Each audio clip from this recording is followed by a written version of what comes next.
क्या आपने कभी गौर किया है, एक ही परिवार में रहने वाले दो बच्चों की सोच, आत्मविश्वास और उनकी पर्सनालिटी इतनी अलग क्यों होती है? क्यों कुछ लोग बचपन से ही दुनिया पर भरोसा करना सीख लेते हैं, पर कुछ लोग हर रिश्ते में असुरक्षा महसूस करते हैं और फिर एक दिन जिंदगी के बीच रास्ते में जब सब कुछ अच्छा चल रहा होता है, फैमिली, कैरियर, रिस्पॉन्सिबिलिटी, सब कुछ, अचानक से मिड लाइफ क्राइसिस महसूस करने लगते हैं। तो क्या ये सब अचानक होता है या इसकी जड़ें हमारी जिंदगी के बहुत शुरुआती सालों में होती हैं? Hello friends, whisper of wellness में आप सभी का स्वागत है। फ्रेंड्स, आज हम महान German American psycho analyst Erik Erikson sir की साइको एनालिस्ट थ्योरी, उसके जरिए समझने की कोशिश करेंगे कि किस तरह से पेरेंटिंग, पर्सनालिटी डेवलपमेंट और मिड लाइफ इश्यूज के बीच में गहरा संबंध है। और इस पावरफुल और थॉट प्रोवोकिंग डिस्कशन में आज हमारे साथ हैं डॉक्टर गीता पाटिल, जो एक सीनियर और अनुभवी होम्योपैथिक एक्सपर्ट हैं और साथ ही उन्हें thyroid, autism, neurological cases, infertility, behavioural problem of children, anxiety और पैनिक डिसऑर्डर्स जैसे चैलेंजिंग केसेस को डील करने का, उन्हें समझने का 20 वर्षों का गहरा अनुभव है। Doctor Geeta Patil ma'am Rao sir के समय से एचएचएफ के एक्टिव मेंबर हैं और साथ ही एचएचएफ थाने सेशन में अपने केसेस प्रेजेंट कर चुकी हैं और अपने पेशेंट्स के बीच में वो फैमिली डॉक्टर के रूप में जानी जाती हैं। So let's welcome doctor Geeta Patil ma'am from Mumbai. Welcome to Whisper of Wellness, Geeta ma'am, and thank you so much for being here. Thank you so much, Dr. Shilpa, मुझे इस प्लेटफॉर्म पे बुलाने के लिए so that I can share some things from my side. Yes ma'am, और सबसे पहले तो मैं आपको बहुत बहुत धन्यवाद कहना चाहूंगी क्योंकि ये जो सब्जेक्ट है ना, इस पर मैं बहुत लंबी टाइम से चाहती थी कि इस पर कोई फ्रूटफुल डिस्कशन होना चाहिए। क्योंकि ये टॉपिक मतलब मेरे भी दिल के बहुत करीब है। तो डेफिनेटली आज जो है हमारे जो व्यूअर्स हैं उनको कुछ नया मिलेगा इससे सीखने के लिए। बिल्कुल बिल्कुल, विल ट्राई आवर बेस्ट कि हम सिंपल भाषा में लोगों को और होम्योपैथ दोनों को ही लाइक लेमैन एंड होम्योपैथ के एंगल से थोड़ा थोड़ा बताएंगे। यस मैम, तो जैसे आज हम Erik Erikson psycho social development की बात कर रहे हैं, तो सबसे पहले तो ये जो वर्ड है ना साइको सोशल डेवलपमेंट, इसका मतलब सिंपल शब्दों में क्या है, और एक और बात कि इस थ्योरी की जरूरत क्यों पड़ी। ओके, तो शिल्पा, इसका जो एक हिस्ट्री जाता है ना, वो ऐसा है कि डॉक्टर एरिक एरिक्सन जो थे, ये एक साइकोलॉजिस्ट थे या साइको एनालिस्ट बोल सकते हैं, और इन्होंने इस थ्योरी का एक डिस्कवरी या इन्वेंशन किया। और ये अगर कोई साइकोलॉजी की जानकारी रखता है तो सिगमंड फ्रॉइड के बाद का ये थ्योरी का स्टेज है। और इसका जरूरत क्यों पड़ा, बिकॉज ये मानते हैं इस थ्योरी में, मतलब अभी हम वर्ड को ही तोड़ के देख लेते हैं। साइको सोशल मतलब क्या, कि साइको यानी हमारे अंदर की भावनाएं, इमोशंस, मेरे थॉट्स जो मेरे अंदर चल रहे हैं एज ए ह्यूमन बीइंग, और सोशल मतलब बाहर का वातावरण, जो मेरे आसपास का माहौल या एनवायरमेंट है। तो एनवायरमेंट मतलब जो क्लाइमेट वाला नहीं, एक दूसरा एनवायरमेंट है जिसके बारे में आगे बात करेंगे, वो हमारे मानसिकता पे या मेरे डेवलपमेंट पे एज ए ह्यूमन बीइंग कैसे प्रभाव करता है, ये सब हमें इस थ्योरी में पता चलता है। सॉरी। एंड सेकेंडली हमें ये क्यों करना पड़ा, बिकॉज इस स्टेज में, इस थ्योरी में वो मानते हैं कि इंसान की जो डेवलपमेंट होती है वो सिर्फ चाइल्डहुड में नहीं होती है, तो वो थ्रू आउट द लाइफ होती रहती है। तो आप अगर चाइल्डहुड में कोई चीजों में फंसे थे, अटके थे, या आपको लगा कि तब सही नहीं था, तो you can always change at any stage of your life, and any stage of your life will have some stages जहां पे आपको एडेप्टेशन करना पड़ेगा नई नई चीजों को, और वहां पे हमारा डेवलपमेंट हमारे हाथ में होता है, इट्स विद इन अस। तो ये हम कर सकते हैं। ओके, मतलब एक तरह से ये काफी डीप लेवल अंडरस्टैंडिंग है। और इस थ्योरी को समझने के पहले मैं आपसे ये जानना चाहूंगी, क्योंकि आपने राव सर के साथ इतना समय भी बिताया है, और मैंने काफी सारे मेंटोर्स से और काफी ऐसे लोगों से सुना है जो राव सर से कनेक्टेड थे, कि राव सर इस थ्योरी को और ये जो साइको सोशल डेवलपमेंटल स्टेजेस है उसको समझने के लिए हर होम्योपैथ के लिए एम्फेसिस करते थे। तो ऐसा क्यों? शिल्पा, ये टॉपिक मैं फर्स्ट टाइम जानी हूँ सर के थ्रू, मास्टर जो है हमारे राव सर के through. We all know that he was the founder of our organisation HHF, और मेरा सौभाग्य था कि मुझे उनके साथ थोड़ा समय बिताने के लिए मिला, and that was a life changing event for me. और जब हम उनके साथ बैठते थे तो वी वर वेरी क्यूरियस, जैसे बच्चे होते हैं ना, तो हम लोग डॉक्टर से हम लोग बच्चों की तरह बैठते थे। और तब सर ना ये बात हमें बहुत एम्फेसिस करके बताते थे कि आपको ना ये एरिक्सन्स का चार्ट रखना ही है साथ में। तो अगर हम जिस दिन क्लिनिक गए और चार्ट नहीं होगा ना, हमें डांट पड़ती थी, तेरा चार्ट कहाँ पे है। तो like we had that habit of having it, and sir used to say कि अपने क्लिनिक में सामने ही रखो। सो दैट टाइम ही यूज्ड टू टेल। तो तब इतना समझ नहीं आता था, to be very honest, because हम लोग भी सब लर्निंग फेज में थे। पर आगे जाके जब हम उसे प्रैक्टिस में आके अभी करने लगे ना, तो बहुत बहुत गहरी चीजें समझ में आने लगी, जैसे आप प्रोग्रेस होते हो। बिकॉज एक होम्योपैथ जैसे प्रोग्रेस होने लगता है, उसे पता चलता है। तो हम और आप देखो प्रैक्टिस में देखते हैं कि सर का क्या कहना था कि आप जैसे जानते हो कि हम लोग एक एनवायरनमेंट में रहते हैं, ठीक है। तो सर जो हमेशा कहते थे कि इंसान बीमार क्यों गिरता है, बिकॉज उसके इंटरपर्सनल रिलेशनशिप्स होते हैं। जैसे कि हम आपस में एक दूसरे के साथ क्या रिलेशन रख रहे हैं हर रिश्ते में। तो जैसे इंसान अकेला तो रहता नहीं है, तो एक सोशल एनवायरनमेंट होता है उसके आसपास, because is a social being. तो जो हमारा एनवायरनमेंट होता है आसपास का, यानी क्लाइमेट या जो भी रहेगा, हवा पानी खाना पीना, इससे हम लोग एक्चुअली बीमार नहीं गिरते, ऐसे सर हमें हमेशा समझाते थे। ये सिर्फ हमारे ट्रिगर फैक्टर्स होते हैं, मतलब इससे हमारी प्रॉब्लम्स बढ़ती है या कम होती है। बट पॉजिटिव फैक्टर्स जो होते हैं ना, वो आपके आर्टिफिशियल एनवायरनमेंट में होते हैं। जैसे कि हमारा डोमेस्टिक हो गया, मतलब मेरा घर होगा, वहां रिश्ते होते हैं। फिर मेरा प्रोफेशनल हो गया, जैसे मैं जहाँ काम कर रही हूँ, तो अगर कोई बच्चा है तो उसका प्रोफेशन स्टडी या स्कूल होता है। और फाइनेंसेस हो गया कि मेरे फाइनेंशियल लेवल क्या है, लाइफ में कैसे चल रहा है। फिर मेरा सोशियो कल्चरल हो गया कि मेरे सामाजिक और मेरा जो कल्चर है जहाँ पे मैं रह रही हूँ वो कैसे इम्पैक्ट कर रहा है। और फिर चौथी फिफ्थ पार्ट जो थे रिलीजियस। तो ये 4-5 एनवायरमेंट है जो ह्यूमन बीइंग पे हमेशा इम्पैक्ट करते हैं, और इनको समझने के लिए ये थ्योरी सबसे बेस्ट है। मतलब क्योंकि ये भी आपका इंटरनल एक्सटर्नल से कनेक्शन बता रहा है, और हम भी वही समझना चाहते हैं पेशेंट के अंदर। तो it's a very good tool to use in our case taking. तो एक्चुअली ये डायरेक्टली आईपीआर से कनेक्टेड है, इंटरपर्सनल रिलेशनशिप से। यस यस, मतलब आप इसको एक बहुत अच्छे टूल की तरह यूज कर सकते हो, जहां जहां आपको लगता है you are not getting any clue. कभी कभी बहुत बार ऐसा होता है ना, तो तब ये बहुत काम में आता है। थोड़ा स्टार्टिंग में हमें लग सकता है भाई कैसे यूज करना है, ऑल दैट मतलब नहीं समझ में। जैसे आप यूज करने लगोगे, फिर हमें पता चलता है कि यार okay it's getting solve here, मतलब ये समझ में आ रहा है, ये स्टेज में कॉन्फ्लिक्ट है। तो बहुत मजा आने लगता है फिर आपको केस टेकिंग में भी। Yes ma'am. तो मैम इस थ्योरी से हमें एक चीज तो समझ में आ रही है कि ये जो डेवलपमेंट होता है ह्यूमन का, वो केवल फिजिकल लेवल पर नहीं हो रहा है, मतलब एक तरह से होना चाहिए सोशियो कल्चरल लेवल पर भी हो रहा है, और जीवन के हर पड़ाव पर हो रहा है। इसी तरह से इसको समझेंगे ना हम? एग्जैक्टली मतलब फिजिकल जो आपने कहा बिल्कुल सही है। और देखिए आप और मैं होम्योपैथ से, तो हमें पता है कि all of the health care system physical पे काम कर रही है। बट जो हमने बाद में बोला ना सोशियो कल्चरल, और जो ये बात है, इस पे ज्यादा कोई फोकस नहीं करता है, या नहीं करता है। यस, तो ये एक इम्पॉर्टेंट टूल हो गया जिसमें होम्योपैथ जो है फोकस करते हैं ज्यादातर। राइट। और साइको एनालिस्ट, हम कह सकते हैं जो साइको एनालिस्ट है वो भी इस पर काफी फोकस करते हैं। जी जी, जैसे अभी हमने बताया कि सर हमेशा पहले दिन हम गए थे, मतलब मैं भी ज्वाइन हुई, तो सर ने हमें यही सिखाया था, first day was this only, कि आप कैसे कनेक्ट करोगे, आईपीआर को कैसे समझोगे। बिकॉज इंसान अगर एक्सटर्नल एनवायरनमेंट से फिजिकली बीमार गिरता है, we can understand it can be 50%, ठीक है। मतलब कि जैसे आपका हवा पानी क्लाइमेट ये सब चीजें हो गई ना, तो वायरस बैक्टीरिया जो भी हमें लगता है वो रीजन हो गए, ठीक है, physically. But it can B only 50%, फिर भी हम मान ले तो। बट 50% वो जहां बीमार गिरता है ना, that is the emotional immunity of the person. मतलब कि वो अपने इमोशन से कैसे कनेक्ट हो रहा है एनवायरनमेंट के साथ, डोमेस्टिक में उसके रिलेशनशिप्स कैसे हैं, काम पे कैसे हैं।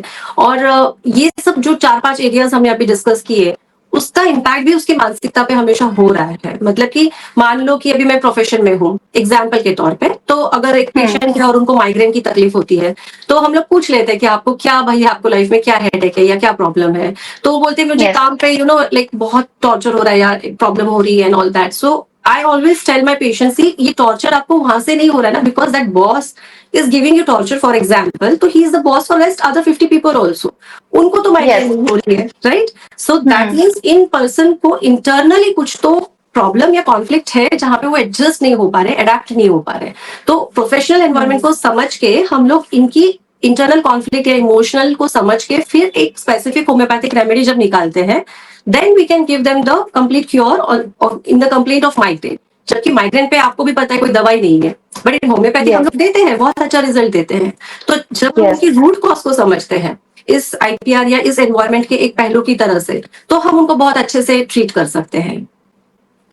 ओके, क्या तो मतलब ये है मैम कि लाइक जैसे हम लोग बात करते हैं ट्रिपल पी की बात करते हैं, हम लोग आईपीआर की बात करते हैं, मतलब आप एनवायरमेंट और एडेप्टेशन, बिकॉज सर का एक होता था एडेप्टेशन एक साइड लिखते थे, एनवायरमेंट और एरो होता था, तो आप हमेशा एनवायरमेंट से अडेप्ट कैसे होते हो इसके ऊपर बहुत डिपेंड करता है। और जहां पे हमारा sir used to say simply what is disease, disease is मतलब not being at ease is disease. Okay, तो मतलब मैं कोई परिस्थिति स्थिति में ना मैं ईज में नहीं रह रही हूँ, तो सर अच्छे से क्या समझा रहे थे पता है कि अगर आप अनकॉन्शियसली जी रहे हो ना तो आप हेल्थ में हो।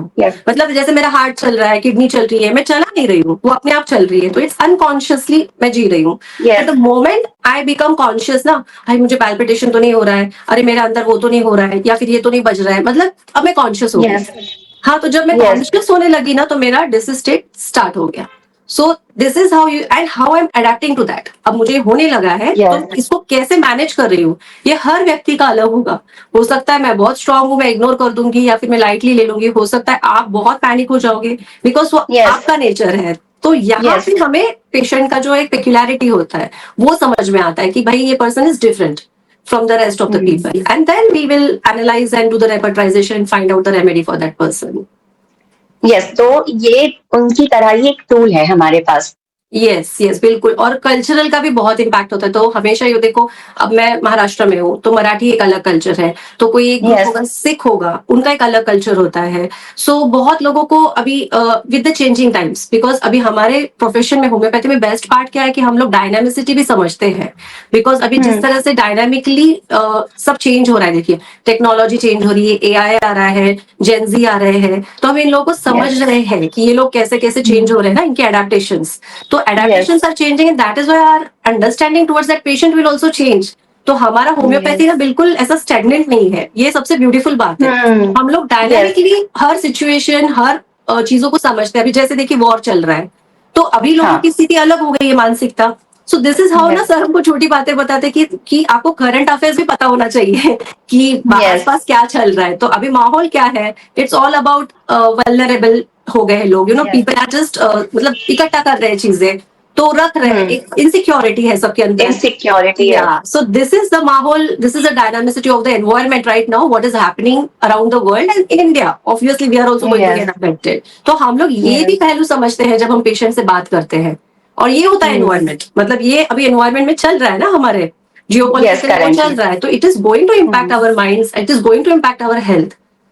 यस यस, समझा मैम। यानी कि अभी जैसे आपने बोला ना, वो एग्जैक्टली कनेक्ट हुआ कि जो अभी अमेरिका ईरान इजराइल वॉर चल रहा है, तो बहुत सारे लोगों में एक तो ये इनसिक्योरिटी आ गई कि पेट्रोलियम जो है वो कम हो जाएगा, बहुत सारी इकोनॉमी पे इफेक्ट पड़ेगा, हो सकता है कि प्रॉब्लम हम तक आ जाए। तो कुछ लोग उसको बहुत ज्यादा सोचेंगे, कुछ लोग उसको लाइटली लेंगे, और कुछ लोग जो है कहेंगे कि जो होगा सबका होगा, देखा जाएगा भाई। एग्जैक्टली तो सिचुएशन एक ही है, बट जैसे हम जानते हैं ना, एज अ होम्योपैथ की हर एक का रिएक्शन अलग होगा, हर एक का एडेप्टेशन अलग होगा। अब हो सकता है कोई बहुत पैनिक हो जाए और सब यू नो इकट्ठा करने लगे, घर में राशन वाशन भी भरने लगे, सब कुछ रखने लगे, because that is there thought process. और कोई होगा वो बहुत ही लाइटली ले लेगा बंदा कि ठीक है ना यार, जो होगा सबका ही होगा। तो देखा जाएगा। ये पिक्यूलियर है, यहाँ पे हम लोग होम्योपैथी का मेडिसिन कस्टमाइज करते हैं, बिकॉज ये बहुत इंपॉर्टेंट पार्ट है हमारे केस टेकिंग का, कि we consider the mind, we consider the emotion while taking the case of each and every patient, because we don't think mind एक अलग हिस्सा है। हम मानते हैं कि माइंड आप ही का पार्ट है, ये फ्रीक्वेंसी में है, ये कोई ऑर्गन में नहीं बसता है कि जिसका हम यू नो कोई लगा के एक टेस्ट कर सकते हैं कि क्या है आपका डर का रेशियो, रेंज कितना है, नहीं हो सकता वो। तो ये फील ही किया जा सकता है। And as a homeopath we are doing a immense big job. मुझे ऐसा लगता है जब हम पेशेंट को होलिस्टिकली देख रहे हैं ऐसे, तो हम लोग बहुत बड़ा काम कर रहे हैं सच में, मतलब to balance the person not only by symptom but also at the mind level, emotional level. It is a very big contribution from homeopathy. Yes, इसलिए हमारी रिस्पॉन्सिबिलिटी ज्यादा बढ़ जाती है। बढ़ जाती है। यस, तो मैम ये जो थ्योरी है और जिस पर आज हम इतना डिस्कशन कर रहे हैं, तो एक आम व्यक्ति के लिए इस थ्योरी को समझना, इन स्टेजेस को समझना क्या फायदा, मतलब उनके लिए किस तरह से फायदेमंद हो सकता है? बहुत अच्छा क्वेश्चन है बिकॉज आप अभी ये ले रहे हो, हम बातें कर रहे हैं यहाँ पे लोगों के लिए, लोगों के साथ शेयर करेंगे, तो बहुत सारे पेशेंट्स भी मुझे ऐसे क्लिनिक में आके पूछते हैं, और जब मुझे स्पेसिफिकली दिखता है ना शिल्पा, हर बार की कोई बच्चे का केस आता है या कोई केस आता है जहाँ पे मुझे ये अप्लाई हो जाता है थ्योरी, और मैं उनको फिर समझाती हूँ, आई गिव एडिशनल 5-10 मिनट्स, और मैं उन पेरेंट्स को समझाती हूँ कि what is the psycho social theory, उनको पेरेंटिंग कैसे करना है, उनको क्या चेंजेस करने हैं, and they are very very surprise कि हमारे पास मतलब ये एंगल भी है बच्चे को समझने का, देखने का। तो वो लोग अगर क्यूरियस है और अगर सच में अपने बच्चे को हेल्दी एनवायरनमेंट देना चाहते हैं, तो they are very happy to know all this. इसीलिए कॉमन मैन को जाना बहुत जरूरी है। अब क्यों? बिकॉज देखो, अगर वो लोग सच में इस चीज को समझने लगे ना कि ये थ्योरी क्या है, हम कैसे, बिकॉज इस थ्योरी के साथ हम अपने आप के साथ इंटरनली इंट्रोस्पेक्ट करके भी काम कर सकते हैं, और ये मुझे लगता है सबको जानना जरूरी है। ये शायद एक सिलेबस में भी होना चाहिए, मुझे लगता है होना चाहिए, बिकॉज हम अपने आप को नहीं जानते हैं, आधी उम्र निकल जाती है, पर मैं हूँ क्या, मुझे चाहिए क्या, ये बहुत लोगों को पता ही नहीं होता है, बिकॉज हम कनेक्टेड नहीं है अपने आप से, और ये थियोरी हमें हेल्प करती है। तो जब मैं पेरेंट्स को बताती हूँ तो उनको काम में आता है, किड्स के हैंडलिंग में, बच्चों के अपब्रिंगिंग में काम में आता है। अगर कोई एडल्ट है जो क्राइसिस में आता है केस टेकिंग में, और मैं समझती हूँ कि उनकी क्राइसिस का रीजन कहीं पहले के स्टेज पे हो चुका है, तो वो उस क्राइसिस से बाहर निकलते हैं इस थ्योरी के साथ, बट वो ये भी समझते हैं कि मुझे अब आगे के स्टेजेस में क्या क्या करना है, how I need to handle my life, या फिर मुझे मेरे इमोशंस का कैसे मैनेजमेंट करना है, ये उनको बहुत अच्छे से समझ में आता है। और बहुत बार मेरे आधे से ऊपर पेशेंट जब ये जान जाते हैं ना, तो उनको ऐसे ना बीमार गिरते हैं, फोन करते हैं, तो खुद ही बोल देते हैं कि शायद मैं 1-2 दिन में ठीक हो जाऊंगी, मैं समझ गई हूँ मेरा रीजन क्या है मतलब बीमार गिरने का। एंड आई से ओके, टेक 2-3 डेज, 2-3 दिन के बाद नहीं आप रियलाइज कर पाए तो फिर आप आ जाइए, no problem, then we'll have a discussion and I give you medicine. और इसके साथ मुझे एक मेमोरी आ गया कि सर के पास मैं जब जाती थी, तो मुझे भी उस दिन कुछ हुआ था, and I had given my case to sir. तो मैंने सर को बोला कि ऐसे ऐसे इंसिडेंट हो गया, I had got very angered, and मैंने अपनी डॉटर के साथ चिल्ला दिया था कुछ जो मैं कभी नहीं करती थी, और I got a severe guilt about it. अरे मैंने क्यों डांट दिया उसको, ऐसे ऐसे करके, she was so small that time, like 1.5-2 साल की। तो मैंने सर को बताया एंड ऑल दैट, मैं रो दी एंड ऑल दैट, सब कुछ हो गया। एंड देन मैंने निकलते वक्त सर को पूछा, सर मेरा मेडिसिन? तो सर ने बोला क्या मेडिसिन? तो मैंने बोला सर मैंने आपको केस दिया था। सर बोला no, it's over, because you realise your mistake, तुम्हें पता चला कि तुमने क्या किया है, तुम्हें समझ में आया कि ये क्यों हुआ था, तो मुझे देने की जरूरत ही नहीं है कुछ। फिर भी अगर 2-3 दिन में तुम्हें ठीक नहीं लगा तो आई give you medicine. So this is the way कि हम लोग हमारे इमोशंस को अगर समझने लगे तो वी अंडरस्टैंड कि हम लोग कहाँ बीमार गिर रहे हैं, क्यों बीमार गिर रहे हैं, एंड हम लोग खुद ही मैनेज कर सकते हैं बहुत बातें। मतलब टेक्निकली हमारी जरूरत कम हो जाएगी फिर, बिकॉज डॉक्टर्स की उनको जरूरत कम पड़ेगी ना। Very true ma'am. और एक बात जो आपने बहुत स्टार्टिंग में कही ना अभी, कि ये सिलेबस में एग्जैक्टली 9 से 12 तक के सिलेबस में एडेक्शन थ्योरी जो है होना चाहिए, क्योंकि इससे बहुत सारे जो स्टूडेंट्स है, एक तो उनको कैरियर में गाइडेंस मिलेगा कि उनकी प्रायोरिटीज क्या है, वो लाइफ में एक्चुअली में क्या करना चाहते हैं, वो अपने आप को किस तरह से देखते हैं, और कहाँ उनको चैलेंजेस आ रहे हैं, तो वो चैलेंजेस को जो है वो इजिली फेस कर सकते हैं, कहाँ वो स्टक हैं, वो चीज उनको समझ में आएगी। कि जैसे आपने बोला ना कि बहुत सारे लोगों को पता ही नहीं चल पाता, आधी उम्र निकल जाती है कि उनको एक्चुअली में लाइफ में करना क्या है। पर अगर वो इस थ्योरी को समझ लेंगे तो आई थिंक उनके लिए बहुत आसान हो जाएगा। और हर पेरेंट्स, अगर कोई भी आम व्यक्ति इस थ्योरी को बहुत अच्छे से समझ ले, तो वो अपने बच्चे को समझ सकता है, एक व्यक्ति अपने आप को समझ सकता है।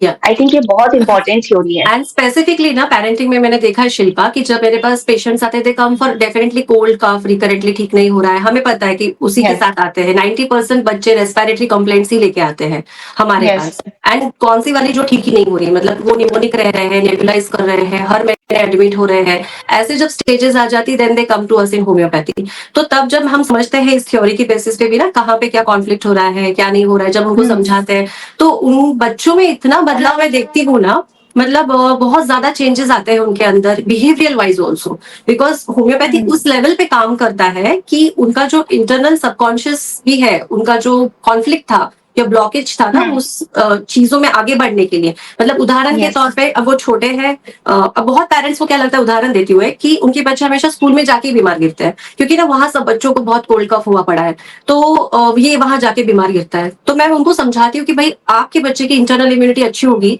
तो वो बहुत बीमारों में भी जाके बैठेगा तो बीमार नहीं गिरेगा, बिकॉज उसकी इम्यून अच्छी है। अब वो उसके लिए नहीं बीमार गिर रहा है कि वहां पे बहुत बच्चे बीमार हैं, बट वो इसलिए बीमार गिर रहा है बिकॉज 3 साल तक आपने उसको बहुत कंफर्ट जोन में रखा था।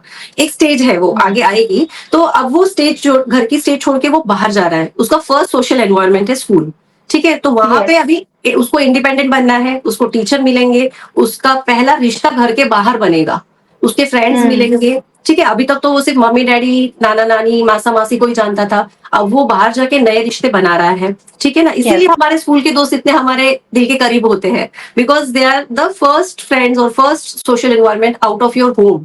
अब ये कंफर्ट जोन से बाहर जाते वक्त कोई बच्चा बहुत अच्छे से अडेप्ट हो जाता है बिकॉज वो शायद बिंदास प्लेफुल होगा, पर कोई बच्चे में फियर होता है, कोई बच्चे में हेजिटेशन होता है कि मैं कैसे मांगू, मैं कैसे बोलूं, मुझे वॉशरूम जाना है, या फिर मुझे मैं डब्बा मेरा खुद का खोल के कैसे खाऊं। तो ये उनके छोटे छोटे स्ट्रेस होते हैं, तो हमें लगता है इसको क्या है, ये तो बच्चा है, इसको तो स्कूल ही जाना है, ये क्यों इतना बीमार हो रहा है, पर ये उनके स्ट्रेस होते हैं उनकी एज के हिसाब से। तो इसीलिए वो वहां पे अडेप्ट नहीं हो पाते and then they start falling sick more often. तो जब हम होम्योपैथी का राइट में रेमेडी देते हैं उनको, तो उनका वो हेजिटेशन भी चला जाता है, they become more confident as well, they start mingling in the social environment and also their cold cough जो भी कंप्लेंट रहेगा वो भी बिल्कुल चला जाता है। So it's like a holistic cure for that child. वो बच्चा मैं बता रही हूँ because kids are the future of our country. अगर हर बच्चे को होम्योपैथी दिया जाए, मतलब मैं बोलती हूँ कंपल्शन ही कर दिया जाए, तो we will have a really good generation in future. मतलब ये बिल्कुल होलिस्टिक क्योर देता है। वेरी वेरी ट्रू मैम, और मैं एब्सोल्युटली एग्री करती हूँ इस चीज से, क्योंकि आज के समय में हम बचपन से ही बच्चों की इम्यूनिटी जो है एंटीबायोटिक्स और कुछ भी हुआ, थोड़ा सा कुछ हुआ, पैरासिटामोल दे दिया, क्रोसिन दे दिया, आइबोपेरा दे दिया, और इससे हम खराब कर रहे हैं फ्यूचर जनरेशन को। Right means anything in excess is not good, मतलब एंड डेफिनेटली उसके साइड इफेक्ट्स हमें पता है। एक ठीक है, we are not anti of that medicine, but एक लिमिट में ठीक है, जब आपको इमरजेंसी है, एक्यूट्स है and there is no option. But जब हमें पता चल रहा है कि हर महीने का ये किस्सा बन रहा है, तब तो मुझे लगता है पेरेंट्स को जाग जाना चाहिए, बिकॉज ये रिपीटेड हो रहा है ना। अब कितनी बार दोगे, साल साल भर आप मेडिसिन देते रहोगे, that will not definitely be good for them. और आई थिंक इसीलिए अभी, मतलब जैसे आपने बोला ना कि हम एंटी नहीं, इमरजेंसी में जरूरत है तो आप दो, लेकिन इसलिए शायद प्रधानमंत्री नरेंद्र मोदी ने इस बार मन की बात में ये बात कही थी कि ओवर एक्सेस डोजेस हो रहे हैं एंटीबायोटिक के, जिसकी वजह से बॉडी जो है रजिस्टर कर रही है, और जब एक्चुअली में जरूरत होती है बॉडी को, तब वो एंटीबायोटिक काम ही नहीं आते हैं। राइट, वो रेजिस्टेंट, ड्रग रेजिस्टेंस टर्म है उसको, वो ड्रग रेजिस्टेंट हो जाते हैं। यस, एंड इमोशनल जो आपने कहा ना कि सिलेबस का जो पॉइंट आपने कहा, उसमें क्योंकि ना देखिए शिल्पा, आजकल कैसा हो रहा है कि आईक्यू का जमाना चला गया है, ईक्यू का जमाना आ गया है। Emotional question is a very important term, जो हमें आने वाले टाइम में इसका बहुत महत्व बढ़ने वाला है, because the way we are progressing so fast in the technology and बहुत वर्चुअल वर्ल्ड में लोग रह रहे हैं। तो इसमें इमोशंस का ना एक ये नहीं बन रहा है लोगों का, मतलब they are not understanding where to put how much emotion, क्या हो रहा है, कहाँ से स्टेबिलिटी आएगा, कहाँ से धोखा आएगा। तो बहुत वल्नरेबिलिटी है लोगों में, वल्नरेबल हो गए हैं बच्चे बोलो, एडल्ट्स बोलो, due to the over exposure. And emotional question बहुत बहुत इंपॉर्टेंट है, इसीलिए हम देखते हैं कि एग्जाम्स में बच्चे कितने स्ट्रेस रहते हैं। Then we unfortunately hear the news of suicide cases, जब आपका रैंक ठीक नहीं आ रहा है, या फिर थोड़ा कम मार्क्स आ रहा है, या फिर आप बहुत लोनली हो जाते हो। ये बहुत सारा, ये किसका है effect, because we are not considering the person's emotions in the health care system. या मतलब जब हम हेल्थ केयर में देखते हैं किसी का पेन देख लिया, तो हम पेन के पीछे का कारण नहीं समझ रहे हैं ना, हम लोग सिर्फ पेन किल कर रहे हैं पेन किलर देके। So how will that person be holistically cured, tell me. And हम होम्योपैथी में, आपको पता है, हम ये पूछते हैं, किसी को बहुत पेन होता है तो हम पूछते हैं आपके लाइफ का दर्द क्या है। सो तब जाके जब हम रेमेडी देते तो we know what wonderful results we are getting and patients are telling us, मतलब आके वो खुद बता रहे, जहाँ पे कोई भी एलोपैथी या स्ट्रॉन्ग पेन किलर भी 3 डोज नहीं काम कर रहे थे, हमारे लाइक 1 वीक या 10 डेज में उनको इतना इन्फेक्ट मिल गया है उसमें। And it is not magic, it is a science. Homeopathy भी एक साइंस है जिसमें हम समझते हैं लोगों के इमोशंस भी उनका पार्ट है, they are not something different कि आप उसको एक अलग फैकल्टी में डाल के अलग से ट्रीट करो। तो ये देखते हैं इंसान को ही पूरा हमें देखना पड़ेगा कि ये भाई इंसान है, बॉडी है, माइंड है, इमोशंस है, सबको हमें देखना पड़ेगा। यस डेफिनेटली मैम, और ये जो EQ और IQ, इनका बैलेंस होना बहुत जरूरी है, बहुत बहुत। एंड फ्यूचर में not me, Rao sir had said, like हम लोग पूछ लेते थे सर को कि सर ये होम्योपैथी इनिशियल डेज में मतलब काम करेगा ना, चलेगा ना, हमारा क्लिनिक का रेंट तो निकलेगा। सो हम लोग ऐसे बातें पूछ लेते तो सर तब बोलते थे कि अरे भाई, एक लुक देते थे और फिर बोलते थे कि तुझे पता है कि आने वाले 10-15 साल में होम्योपैथी के सिवा लोगों के पास पर्याय नहीं रहेगा। एंड बिलीव मी, ये बात 15 की थी, because he used to believe this is future medicine.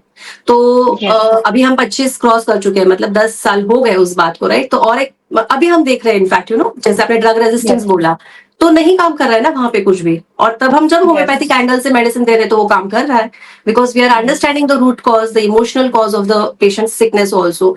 सो इतना डीप, इतना ब्यूटीफुल है होम्योपैथी, जिसको हम लोग बोले फ्यूचर मेडिसिन है, तो रियली इट्स नॉट एग्जैजरेशन, मतलब वो सच में वैसा काम करता है। Yes ma'am. मैम, तो ये जो थ्योरी है साइको सोशल डेवलपमेंट वाली, इसमें 8 स्टेजेस का जिक्र जो है डॉक्टर एरिक एरिक्सन ने किया है। तो ये 8 स्टेजेस क्या हैं? मतलब थोड़ा सा ब्रीफ में बताएंगे कि 8 स्टेजेस क्या है ये? हाँ, अभी देखिए शिल्पा, हम पूरे 8 तो नहीं ले पाएंगे, बिकॉज फिर बहुत लंबा हो जाएगा हमारा टॉक, एंड लोग भी बोर हो जाएंगे। तो हम लोग देखते हैं कि आगे वाले इसमें कैसे करेंगे। मैं थोड़ा बता देती हूँ कि एक आइडिया आ जाए, and then the all material it's available also, people can research और they can ask for a session, हम लोग कर देंगे उसका एक सेशन।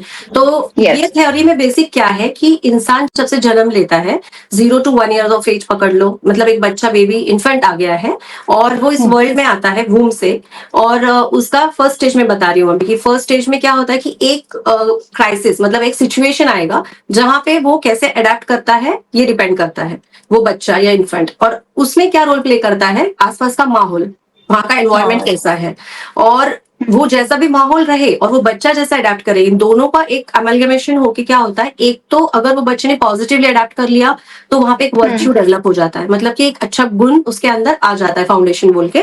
और अगर वो नहीं कर पाया फॉर एनी रीजंस, पकड़ लो कभी स्ट्रेस होता है बहुत, mother is sometimes in some cases mother is not there, या फिर मदर ना भी हो, बट अगर मतलब ऐसा नहीं कि अभी मदर वर्किंग है and sometimes she is not present, तो वो केयर होना चाहिए। मतलब जो बेबी बाहर आ रहा है ना, तो हम लोग क्यों इतना प्यार से होल्ड करते हैं, अच्छे से पकड़ते हैं, या 40 डेज वुमेन को थोड़ा आइसोलेशन में रखते हैं, because that baby has just come out of that warm environment outside this world, and वो बिल्कुल ऐसा हड़बड़ा जाता है कि मैं कहाँ आ गया, तो उसको वो शांत, केयरिंग और वो वूम जैसा माहौल चाहिए होता है, वार्म। तो इसीलिए देखिए अभी भी ग्रामीण भाग में अगर आप देखेंगे तो वो कोयला लगा के रखते हैं to keep that room warm.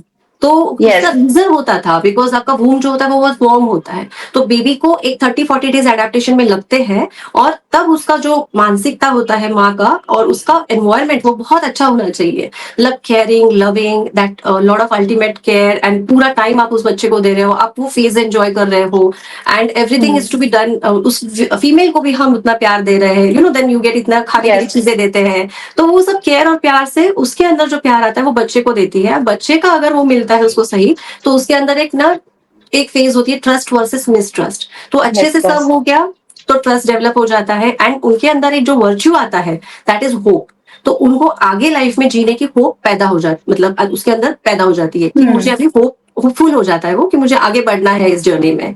और अगर कुछ कारण से मान लीजिए कि हो सकता है sometimes mother is suffering from depression, होता है बहुत बार आजकल, because we are working women, and जब after the delivery we suddenly also feel lost at times, ये भी एक स्टेज होता है।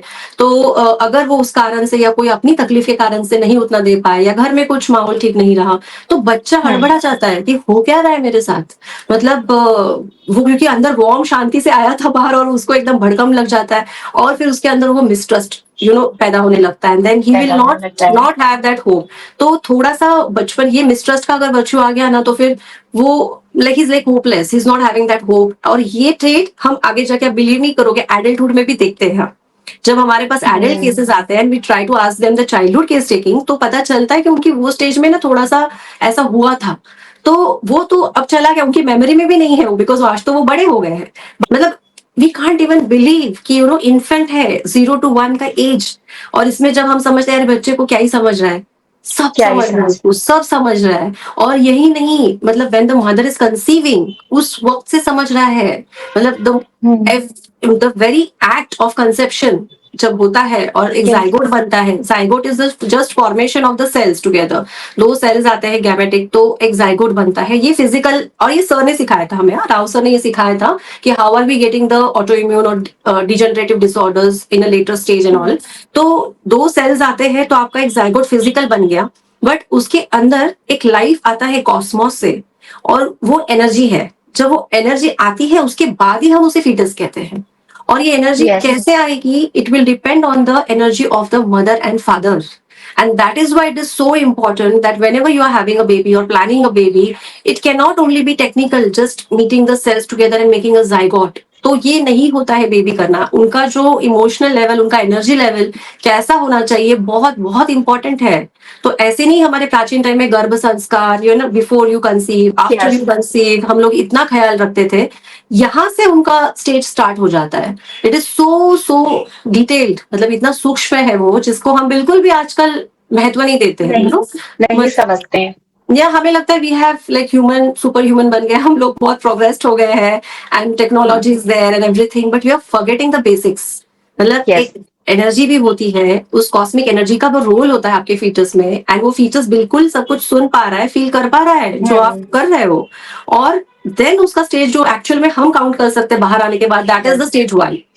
तो वो इन्फेंट का स्टेज हुआ. ऐसे ही सेकंड स्टेज में जब बच्चा जाएगा तो it is to like 1 year में आ गए थे हम, तो 1 to 3 years होता है, उसे हम टॉडलर कहते हैं. अब यहाँ पे उनका जो होता है ऑटोनॉमी वर्सेस शेम होता है. यहाँ पे उनका इंडिपेंडेंस आने लगता है, बिकॉज अब वो खुद से चीजें करेंगे, चलेंगे, या फिर यू नो टॉयलेट जाएंगे. अब मैं कितने पेरेंट्स के साथ बात करती हूँ ना, तो उनका बच्चा is like 3 years plus and now it is I am seeing a pattern कि वो पॉटी नहीं जा रहा है अभी तक वॉशरूम में, जबकि बच्चे को 1-1.5 साल के बाद चले जाना चाहिए. मतलब उनको आदत डालनी चाहिए. एंड वियर्डली आजकल पेरेंट्स बोलते नहीं अभी तक वो नहीं सीखा है. मतलब आपको सिखा देना चाहिए, राइट? तो उनका इंडिपेंडेंस ही नहीं बन रहा है शिल्पा. वो 3 साल तक पहुंच रहे हैं, तभी भी पेरेंट्स नहीं समझ रहे कि उनको ये इंडिपेंडेंस आ जाना चाहिए था अभी तक, कि ये उनकी स्टेज है जहाँ पे उनकी टॉयलेट ट्रेनिंग इज इंपॉर्टेंट, उनका चलना इंपॉर्टेंट है, उनका बात करना इंपॉर्टेंट है. और वो लोग यही समझ के बैठ रहे कि नहीं अभी तो छोटा है. छोटा है, बट छोटे में भी स्टेजेस है. इन्फेंट है, टॉडलर है, प्री स्कूल है. एंड यहाँ पे अगर उनका सही से हमने एनकरेज किया उनको कि भाई कर लो, you know, because potty training ठीक से नहीं होता है तो बिलीव मी बहुत बच्चों में शेम क्रिएट होता है. You know there are so many kids I have seen कि उनको ना वॉशरूम जाने में भी थोड़ा एम्बेरसिंग लगता है, शेम क्रिएट होता है, which is a natural procedure ना. किसी को अगर जाना है वॉशरूम तो इट्स अ नेचुरल कॉल. उसमें क्यों भला हमें शेम आना चाहिए, क्यों हमें ये लगना चाहिए लाइक नहीं यार, मतलब ये अच्छा नहीं. ये हेजिटेशन ये यहाँ पे डेवलप होता है. सो this is how the deep it is. अगर आपने उसे क्रिटिसाइज नहीं किया तो ही will go in autonomy. Autonomy मतलब क्या, किसी के कंट्रोल के बिना मैं अपना डिसीजन ले पा रही हूँ, मैं अपना खुद से कर पा रही हूँ, और वो उसी स्टेज में करने देना चाहिए. आप फिर तब नहीं करने देते और बड़े होने के बाद बोलते हो तुझे तो कुछ डिसीजन ही नहीं करना आता है, फिर आप उसको डांटते रहते हो. तो कैसे करेगा वो? आपने उस स्टेज में करने ही नहीं दिया ना उसको. तो अगर नहीं होता है then he will go into the shame and that doubt कि भाई मैं कर पाऊंगी कि नहीं, कर पाऊंगी कि नहीं. डाउट यहाँ से आता है. फिर थर्ड स्टेज आती है जहाँ पे स्कूलिंग एज होता है, and then we go to 6 to 12 years का एज होता है, जहाँ पे उनकी अब एक इनिशिएटिव बनने लगी है. मतलब अभी वो इनिशिएटिव लेने लगते हैं, जैसे ना बच्चा स्क्रिबल करेगा, ड्रॉ करेगा, कुछ करेगा, तो हम लोग क्या करते हैं, टप करके मार देते हैं. अरे क्या कर रहा है, मेरा घर खराब हो रहा है, मेरा इतने का ये खराब हो रहा है, यू नो, मैंने इतने का गाली चलाया था, ये तुमने बर्बाद कर दिया. तो वी आर इनटू दैट. अरे पर वो बच्चा इनिशिएटिव ले रहा है. आप ये समझो ना बात को. आप उसके लिए बड़ा चादर बिछा दो जहाँ पे वो खराब कर सकता है, और करने दो उसको जो पेंट करना है, बनने दो उसको MF से. आप क्यों रोक रहे हो? बिकॉज आपने जिस वक्त उसको ये मार दिया ना, खत्म. उसका इनिशिएटिव लेने का वो अंदर से जो एक आया था ना, खत्म. He will not get that feel of initiative to be taken in life. And वो हमेशा पीछे पीछे रहेगा. फिर आप उसको बड़े होने के बाद बोलोगे तू कुछ करता ही नहीं खुद से, तू कुछ करता नहीं खुद से. So इतना माइन्यूट होता है. And then we go on so to the fourth stage जहाँ पे हमारा टीनेज स्टार्ट हो जाता है. लाइक हम लोग 6 to 12 देखे हैं, तो 13 से लेके आगे का आपका जो एज होगा 18 तक का, जहाँ तक टीन चलेगा, मतलब आपका फिर वहां पे आपका एक आइडेंटिटी बनने लगता है, बिकॉज ऑफ स्कूल में गए हो, बड़े स्कूल में. अब वहां पे परफॉर्मेंस आ जाता है. परफॉर्मेंस के साथ अगर अच्छा हो गया, एनकरेज किया आपने, तो कॉम्पिटेंस सीखता है, हेल्दी कॉम्पिटेंस. मतलब ये नहीं कि हमें कॉम्पिटिटिवली नेगेटिव, हर चीज में नेगेटिव और पॉजिटिव होता है. Competence is very good but positively. तो अगर वो नहीं कर पाया वहां पे ढंग से, हमने उनको एनकरेज नहीं किया, या फिर उनका वो ठीक से नहीं हुआ, तो they will always have a feeling of inferiority. या फिर वो कर रहा है बट हमें टाइम ही नहीं है उनका अप्रिसिएशन करने का. हमने हमारे स्टैंडर्ड सेट किए हुए कि तुमको इसमें बैठना है. बच्चे का अपने कुछ स्टैंडर्ड नहीं है. मतलब वो हमारे फीलिंग्स, मतलब मम्मी और डैडी की मिला के एम्बिशंस बच्चे के अंदर आएंगे, या तो फिर मुझे जो नहीं मिला ना, मुझे तुम्हें सब देना है. ये एक है लोगों, मतलब पेरेंट्स में. तो एक्सेस देते रहना है. और एडवर्सिटी है ही नहीं कोई, मतलब ये क्राइसिस बन ही नहीं रहा है ना. क्राइसिस बनने तो दो, क्राइसिस में ही डेवलपमेंट होता है। तो ये बन ही नहीं रहा है, सब कुछ अपने आप ही दे रहे हैं, फिर कैसे वो बच्चा वहां पे कुछ करेगा परफॉर्म? वो करेगा ही नहीं। और फिर आप उसको डांटोगे कि तुझे तो नीट क्लियर करना है, तुझे तो ये क्लियर करना है। तो समझो, अपने बच्चों को समझो कि उनकी क्या स्किल है, उनकी क्या लाइकिंग है, उनको क्या अच्छा लग रहा है। अभी हमारे साथ भी हो चुका है, लाइक जब हम हमारे इसमें थे, it's okay, our parents were not aware about all this, ठीक है, उनके पेरेंट्स ने भी वैसा किया होगा, बट एटलीस्ट हमें पता चल रहा है ना, तो हम लोग वो इंटरजनरेशनल साइकिल क्यों नहीं तोड़ रहे हैं? हमारे साथ हुआ था, उनके साथ हुआ था, अब हम आगे जाके तो ये चीजों को सीखे, समझे ना, कि then we will have a healthy generation, we will have a healthy mind, mindful generation. ऐसे नहीं कि बस हम मटेरियलिस्टिकली ही बढ़ते जा रहे हैं और इमोशंस की हमारी वाट लग गई है, मतलब कि वहां पे कोई बैलेंस ही नहीं है।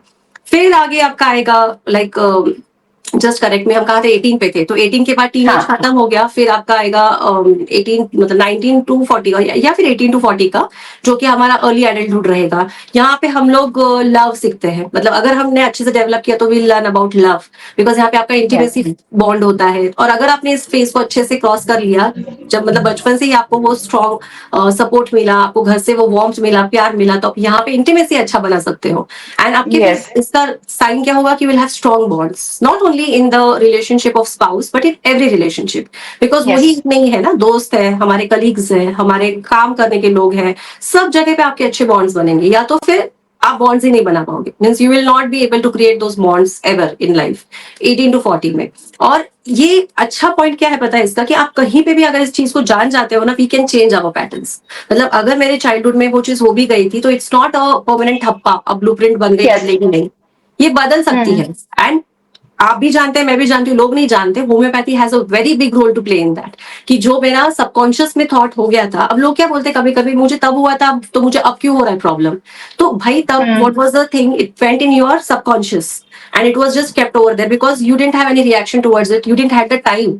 एंड ह्यूमन बीइंग का नेचर है सर्वाइवल, तो उसको तो आगे बढ़ना है लाइफ में, तो वो आगे बढ़ रहा है। और जब आप लाइफ में कहीं आके थोड़ा स्टेबिलिटी पे आ जाते हो, या फिर कहीं और एक क्राइसिस फेस करने का टाइम आता है, जैसे कि मैं अभी एडल्टहुड में आ गई, तो मुझे डिसीजन लेना टीनेज में कि मुझे बनना क्या है लाइफ में, मैं नहीं ले पाती कभी कभी डिसीजन, बिकॉज मेरा पहले का जो फेस था ना वो ठीक नहीं हुआ था, and then I always confused. इसलिए we see the teenagers sometimes they are very confused, because हाँ, तो अब जब वो हमारे पास आते हैं, we understand that, and when we take the holistic case, then we try to address every part of it, and then they get that emotional balance also, and उनका फिजिकल कंप्लेंट जो भी है वो भी सॉल्व हो ही जाता है।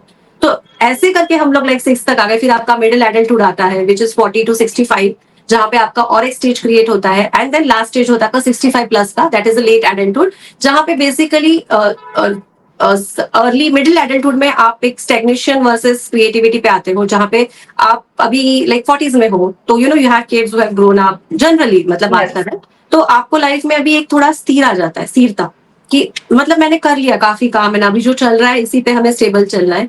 But आप देखो अभी आजकल people are not ready to stabilize 40-45 में, they want to do and do and do, मतलब वो लाइन नहीं कर पा रहे हैं कि कहाँ तक।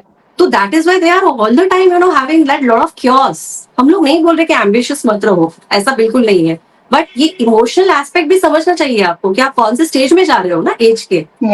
तो इसका मतलब ये नहीं कि we are telling you slow down, मतलब आप बूढ़े समझ लो। I never agree with that, हम लोग बूढ़े कभी नहीं होते हैं मन से, बट हर स्टेज का एक पहलू होता है और उसका आपसे बहुत ज्यादा कनेक्शन होता है। एक सटाइटी, कंटेंट अंदर से फील करने के लिए, शांति जो हम कहते हैं ना, कि मुझे चीज करने के बाद अच्छा लगना चाहिए, शांत लगना चाहिए, लाइफ में एक सुकून होना चाहिए, ये आने के लिए ये चीज करना, समझना बहुत जरूरी है। देन लास्ट में जो होता है आपका stage, that is 65 plus till death, तो उसमें है आपका लाइक विजडम। अब विजडम क्या होता है, दो चीजें होती है, देखिए, knowledge and wisdom. Knowledge is just information, ठीक है, नॉलेज बहुत लोगों के पास होता है, एंड वो सिर्फ एक महज डेटा है, इंफॉर्मेशन है, but wisdom comes with experience. And आप जब 65 पे जा रहे हो, इसका मतलब आपने लाइफ में बहुत अनुभव लिए ना अभी तक, बहुत अनुभव, yes. तो आपको उसके साथ सिंक इन होना है, उनको महसूस करना है, उसके साथ जीना है, and you have to give back, because that is the age when you will have so fulfilled that you want to give it back. That is why you expect कि आप अपने ग्रैंड पेरेंट्स अगर आप बन गए तो बच्चों को आपको अफेक्शन दोगे, प्यार दोगे, सपोर्ट करोगे, will be in giving mode. But sadly अभी भी मैं बहुत देखती हूँ 65 में भी लोग आर नॉट सटाइड, उनकी सटाइटी लेवल ही नहीं आई हुई है, and that is the pathology. वो पैथोलॉजी है, because ideally speaking it should have come, but वो नहीं आई है तो ढूंढना पड़ेगा ना क्यों नहीं आई है, उन्होंने क्या मिस कर दिया है, कौन सा स्टेज मिस कर दिया है लाइफ का कि अभी तक भी उनको वो सुकून नहीं मिल रहा है। तो ये 8 स्टेजेस हुए, इसको हम लोग बहुत डिटेल नहीं बट एक थोड़ा हमने टच कर लिया है सबको, और इसका डिटेल तो आप डाल ही दोगे तो people can go through it. Yes ma'am, मतलब मैम ये बहुत इम्पॉर्टेंट है, और सबसे इम्पॉर्टेंट चीज ये है कि अगर वो स्टेज हमने बचपन से लेकर देखा जाए, अगर एक एक स्टेज बहुत अच्छे से हुई है तो एक पॉजिटिव इम्पैक्ट आएगा लाइफ में, लेकिन अगर वो स्टेज सक्सेसफुली कवर नहीं हुई है तो लाइफ में जो एक नेगेटिव सेटबैक आएगा। बट जैसे आपने बोला कि अगर हम उसको समझ पाएंगे तो हम उसको ठीक भी कर सकते हैं, ऐसा नहीं है कि हम वहां पर स्टक रह जाएंगे। नहीं, और ऐसा जैसे यस पर्सनली मैंने भी ये चीजें एक्सपीरियंस की हैं कि बहुत सारी चीज, जैसे आपने कहा कि हमारे चाइल्डहुड में हमारे पेरेंट्स को ये चीजें नहीं पता होती थी क्योंकि तब इसके बारे में इतनी बात नहीं की जाती थी। तो आई थिंक हमारे चाइल्डहुड में बहुत सारी चीजें नहीं मिली, लेकिन जैसे जैसे हमने चीजों को समझा तो हम जहां पर स्टक थे तो वो वर्च्यू धीरे धीरे हमने अपने अंदर बाद में डेवलप कर ली, तो हम फॉरवर्ड चले गए। लेकिन अगर हम नहीं कर पाते हैं, वहां जहां हम स्टक हैं वहां से नहीं निकल पाते हैं, तो वो हम एक तरह से हमारे लिए डाउनफॉल का रीजन भी होता है। और हम जैसे आपने बोला कि टीनेजर्स जो है कंफ्यूज रहते हैं कि उनको करना क्या है, कई लोग अपनी आइडेंटिटी नहीं डेवलप कर पाते हैं, ओल्ड एज में जाकर के जैसे स्टैग्नेशन आ जाता है।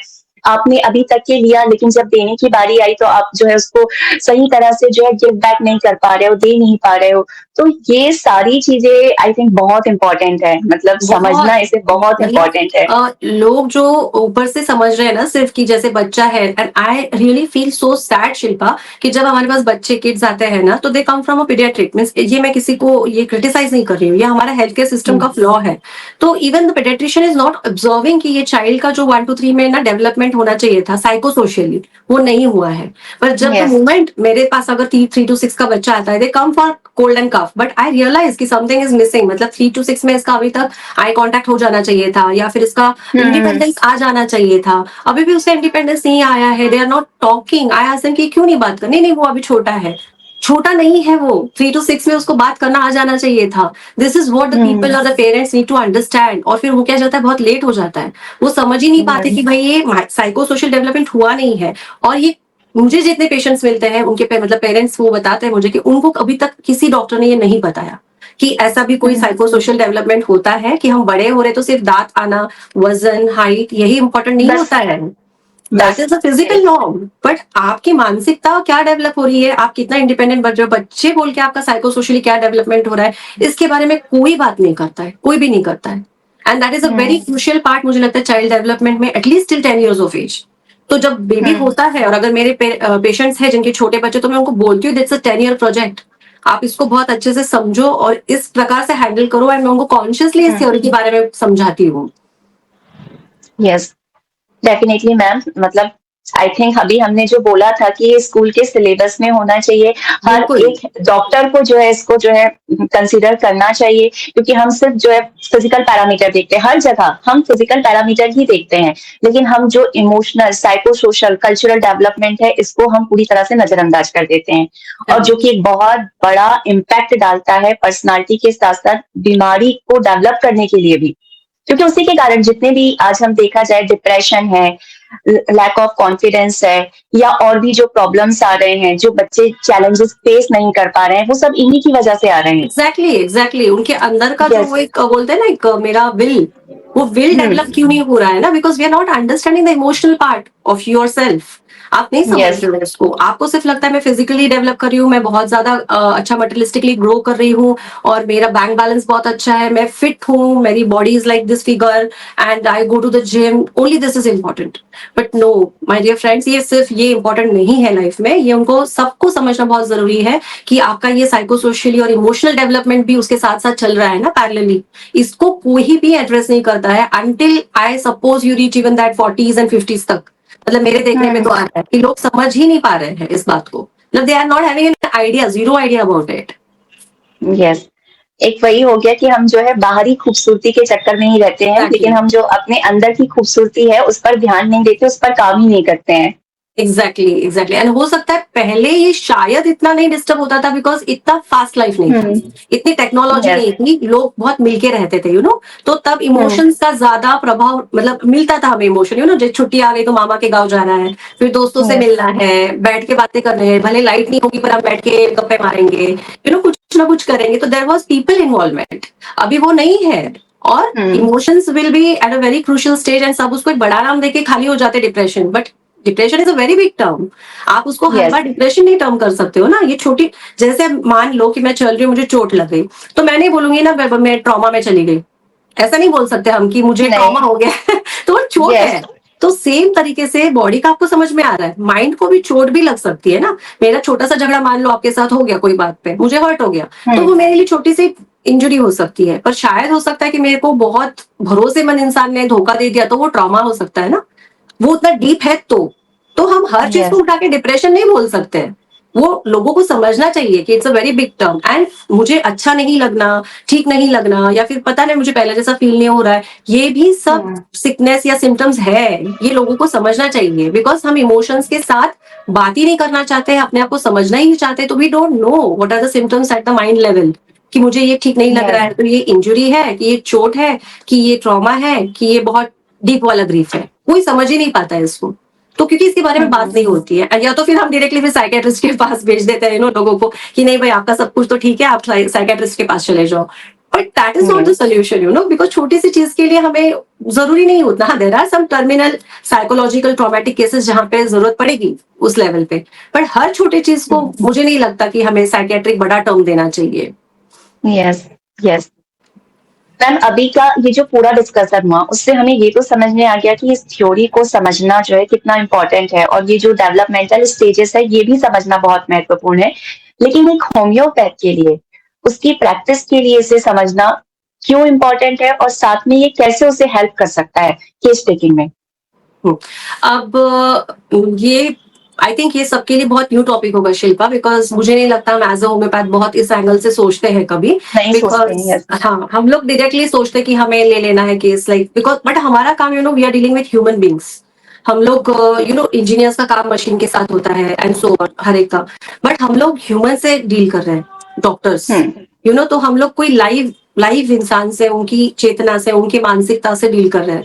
तो ये बहुत होम्योपैथी के लिए तो बहुत समझना बहुत जरूरी है, बिकॉज नॉट एवरीवन नोज, जैसे हम आप जानते हैं कि होम्योपैथी केवल एक ऐसा साइंस है जिसमें प्रॉपर एवरी रेमेडी का एक साइंटिफिक ह्यूमन प्रूविंग किया जाता है on healthy human beings, and जब भी वो रिकॉर्ड किया जाता है, जिसको हम बाद में बहुत स्क्रूटिनी के बाद बनाते हैं, हमें पता है कि उसको हम रेपर्टरी बोलते हैं, तो तब हमारे उसके अंदर एक माइंड सेक्शन भी होता है, which is a very very important part, and we have stalwarts like doctor Kent, Phatak sir, Hahnemann sir himself, so इतने सारे स्टॉलवर्ड्स हैं, उसके बारे में इतना लिखा हुआ है, और ये बहुत लोग जानते ही नहीं है कि होम्योपैथी में हम माइंड को भी कंसिडर करते हैं।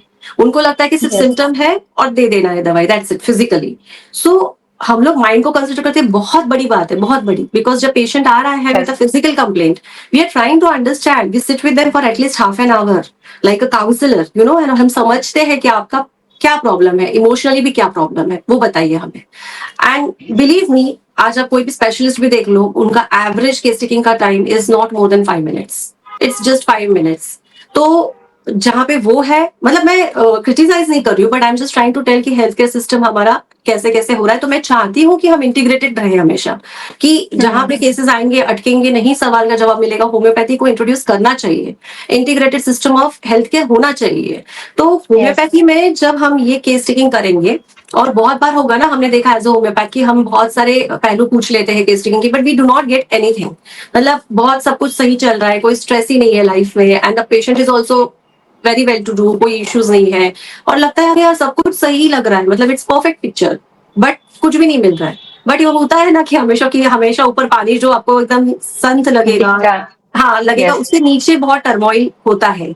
वो एक साइकोलॉजी में उसका एक पिक्चर भी बनता है, देखिए, तो वो ट्रायंगल जो नीचे जाता है, तो आइसबर्ग या ऊपर आपको सब सही लग रहा है, बट अंदर उसके अंदर बहुत हलचल, बहुत सागर के अंदर बहुत सारा चलता रहता है नीचे। तो सिमिलरली जब हमें उनके उस एस्पेक्ट में जाना है, तो हमें ये समझना पड़ेगा कि कहीं इनके पहले स्टेज में तो दिक्कत नहीं थी, अगर अब सब कुछ सही चल रहा है everything, then first point should come in our mind कि हो सकता है कि इसके पहले के स्टेज में हुआ हो। अभी वो शायद मेरे पास अगर 40s में आ रहे हैं, तो मुझे समझना चाहिए कि हो सकता है मतलब मैं फिर पूछती हूँ, हमारे क्वेश्चंस तब आने चाहिए माइंड में कि इस एज में क्या होता है। अगर मुझे पता है 18 to 40 का जो एज है, उस वक्त आपका 40s में वो खत्म हो रहा है, एडल्टहुड मिडिल वाला, एंड आप अभी लेट एडल्टहुड में रखने वाले हो आपका पैर, तो मतलब कि 40 to 65 वाला जो नेक्स्ट स्टेज है, तो मेरे दिमाग में तुरंत क्लिक होगा कि अब इस इंसान का क्या चल रहा है लाइफ में। मतलब आइडियली बोल रहे हैं हम, एक हाइपोथेटिकल सिचुएशन है कि ये अभी सेटल्ड होगा, बच्चे होंगे, पढ़ रहे होंगे कहीं पे, and he is doing very good in his life and all that, and जितना भागदौड़ पहले था शायद अभी वो उतना नहीं, अभी काफी स्टेबल चल रहा होगा सब। अब जब इंसान स्टेबल हो जाता है, तब वो उनके जो पहले के होते हैं ना सबकॉन्शियस में रखे हुए चीजें, they will pop out, because that time you are in a survival mode, तो आपने उसको ध्यान नहीं दिया था। अब आप आ गए वो स्टेबिलिटी पे, और इसीलिए इस स्टेज में आने के बाद हमें बहुत सारे प्रॉब्लम्स ऊपर आने लगते हैं 40 to 55 के बीच में, बिकॉज आप काफी स्टेबल हो गए हो ना मटेरियलिस्टिक, ऊपर। बट आपके इमोशंस उतने ही सेटिस्फेक्शन लेवल पे रहेंगे या आप उतने सुकून में हो, ये जरूरी नहीं है। फिर हमें समझ में आता है, हाँ, तो फिर मैं पूछ लेती क्या आपको यही बनना था क्या लाइफ में, मतलब आपका प्रोफेशन क्या है। तो फिर then you get that entry points, तो हमें पता चलता है कि शायद इनका आइडेंटिटी क्राइसिस तो नहीं हुआ था, या फिर इनका पहले का कोई ये तो नहीं था, या फिर कोई 8-10 साल पहले कोई इंसिडेंट तो नहीं हुआ था कि जहां पे कुछ हुआ हो। तो ये पॉसिबिलिटीज हमें बन जाती है to see that person as a whole, and holistic approach बन जाता है हमारा कंप्लीट, ना कि हम सिर्फ अभी प्रेजेंट में देख रहे हैं। We are trying to also go कि कहाँ पे, या तो एक तो इंसान बीमार क्यों गिरता है पता है, एक तो आज में नहीं जी रहा है, he is not living in now, एक तो वो बहुत पीछे चल रहा है, मतलब पास्ट का कोई इम्पैक्ट है, या तो फिर ना वो बहुत आगे जा रहा है, मतलब कि मेरा फ्यूचर, मुझे ना ये करना है, मुझे वो करना है, मुझे वो बनाना है। और ये थोड़ा करना no problem, it is healthy, anything in excess is pathology. हाँ, तो वो डिसीज बन जाता है। तो वो बहुत पीछे रह रहा है, उसी में डूबा पड़ा हुआ है, या तो फिर बहुत ही आगे जा रहा है हर बार, एंड ज्यादा, हद से ज्यादा, तो ही उनको फिर वो प्रॉब्लम हो जाएगी। तो ये होम्योपैथ के लिए बहुत अच्छा एंट्री पॉइंट होता है, जहां पे अगर इस चार्ट को हम लोग प्रैक्टिस में लाएंगे, यूज करेंगे बार बार, तो हमें आदत पड़ जाएगी इस तरीके से सोचने की कि क्या हो सकता है, या फिर हम एक आइडिया लगा लेंगे ना, तो घर पे कौन कौन है जब हम पूछ लेते हैं, हमें डोमेस्टिक एनवायरमेंट का पता चलता है। तो अभी बच्चों का कुछ है क्या, एजुकेशन चल रहा है क्या, समटाइम्स उनका क्राइसिस रहता है और इन्हें बच्चों की चिंता रहती है, तो ये एंगल समझने के लिए हमें आइडिया आता है। या फिर अब ये जो है इनके पेरेंट्स ओल्ड एज में गए हैं, है ना, तो हमें वो पूछने का चांस मिलता है कि अरे आपके पेरेंट्स अब कहाँ पे, तो उनको उनकी तो चिंता नहीं है, या फिर ऐसा तो नहीं कि they have lost someone in the family who was Elder. तो ये हमारा चार्ट जो होता है ना, it's like a Brahmastra tool you can say, कि जब हमें कुछ नहीं मिलता है या फिर मिल भी रहा है, तो अच्छा सभी सवाल पूछने के लिए पेशेंट को ये हमें बहुत काम में आता है। बिकॉज में यूं ही 2 घंटा पेशेंट को पकाना जरूरी नहीं ना हर बार, जो लोगों के दिमाग में है कि होम्योपैथ भाई बहुत ज्यादा पूछते रहते हैं। तो सर का था, एक तो ज्यादा पूछो ही मत पेशेंट को, ठीक है, बिकॉज पेशेंट अगर आया है और वो आपसे मतलब टाइम निकाल के आपके पास अपॉइंटमेंट लेके अपना सब कुछ लेके आपके क्लिनिक में आया है, तो डेफिनेटली वो आपको बता ही देता है पहले 5-10 मिनट में कि उसकी दिक्कत क्या है। अगर वो नहीं समझे तो वो आपकी प्रॉब्लम है, मतलब एज अ फिजिशियन तुम नहीं समझे तो वो तेरे अंदर प्रॉब्लम है भाई, तू समझ ले, फील कर पेशेंट को। और ठीक है, लगा भी हमें कुछ जगह पूछना है, तो वो क्वेश्चंस भी इतने सटीक होने चाहिए, और वो सटीकता लाने के लिए चार्ट बहुत बहुत हेल्प करता है, because we enter into the patients shoes, मतलब हम लोग इस चार्ट के द्वारा उस पेशेंट के शू में जाके फील कर सकते हैं कि पेशेंट समझ सकते हैं क्या स्टेट चल रहा है, या हो सकता है, because that is if and buts, हम लोग चेकआउट कर रहे हैं, ये तो नहीं है, ये तो नहीं है, ये तो नहीं। पर ऐसा नहीं ना कि मैं एकदम ही मतलब मैं बैठी हूँ यहाँ पे और बात कर रही हूँ कहीं यूरोप की, ऐसा तो नहीं होगा ना कि मतलब बिल्कुल ही मैं बेमतलब का सवाल पूछ रही हूँ, ऐसा नहीं होता है फिर कि आप पूछे जा रहे हो बिकॉज लिखा हुआ है फॉर्मेट में, ये भी पूछो वो भी पूछो, तो वो बात नहीं होती है। आप एकदम क्या बोलते हैं ना, बैंग ऑन क्वेश्चंस पूछ लेते हो, तो वो कला एक होम्योपैथ को आ जाती है अगर आप इसका शिद्दत से यूज करोगे ना इस चार्ट का। तो आई डोंट थिंक अगर मास्टर ने बोला था तो ये कभी मतलब उतना महत्व का नहीं था, ये ऐसा नहीं हो सकता है। If he had said that कि आपको ये रखना चाहिए, यूज करना चाहिए, मतलब इसका बहुत यूज है, तब मैं नहीं समझ पाई थी इतना, पर अब मैं उसका यूज करती हूँ, समझती हूँ क्या है, और मुझे उसके अच्छे ये भी मिल जाते हैं, मतलब हेल्प भी हो जाती है मुझे।